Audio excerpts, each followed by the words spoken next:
5 years ago, Al Roker had insisted his wife, award-winning journalist Deborah Roberts, didn't need to accompany him to his doctor appointment. Deborah said that morning, "Do you want me to come?" I said, "No, it's just a follow-up." It's not a big deal, Roker recalls of the day he received his prostate cancer diagnosis in September 2020. During a previous, routine checkup, his prostate-specific antigen, PSA, levels had come back elevated in his blood work, and after they continued to rise, a biopsy had been performed. He was due for the results. I get there and I'm waiting in the office. My doctor comes in and he closes the door behind him and said, "I always like to have these meetings face to face."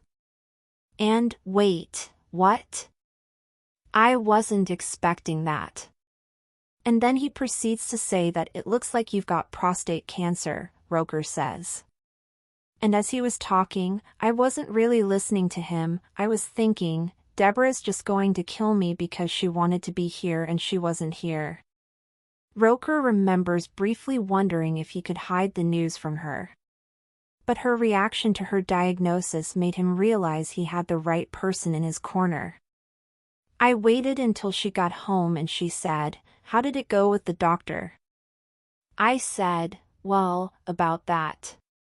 And A, she was upset for me, but B, she was upset that I didn't have somebody there with me to ask the questions. Because she's very good at that. I mean, look, that's what she does. She's a journalist. She asks all the questions and the follow-ups, Roker explains. So she immediately got on the phone with the doctor and re-interviewed him to get all the answers that I didn't have. And then we started to plot out the path, going to meet with each expert in their field for treatment, and we came up with a plan. Robert's steadfastness and calm in the face of assuming the caregiver role reassured her husband. I knew I had the right partner to be with me to help me get through this, Roker says. I think having an advocate, having somebody to advocate for you, having somebody who can ask the questions and the follow-ups and really make sure you're being taken care of makes a huge difference. The treatment plan that the pair decided upon included opting for surgery to remove Roker's prostate, which happened in November 2020. Roker took about 2 weeks off from work, and also credits the support from his Today Show family as also essential to his recovery. The interesting thing is when you've been with a group for as long as we've all been together, there are a lot of good things that you experience together. Marriages, births of our kids, watching our kids growing up, things like that.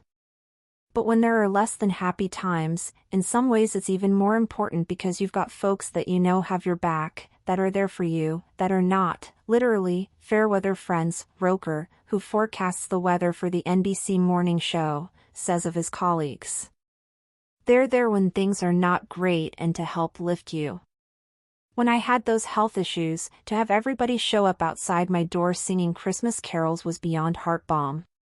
It was just everything. You feel close to your coworkers, but then when something like that happens, you didn't realize how close you were, he says. Through everything I'd been through, I really hadn't cried or gotten really emotional about it, but that really touched me, and I think that was the first time I actually cried.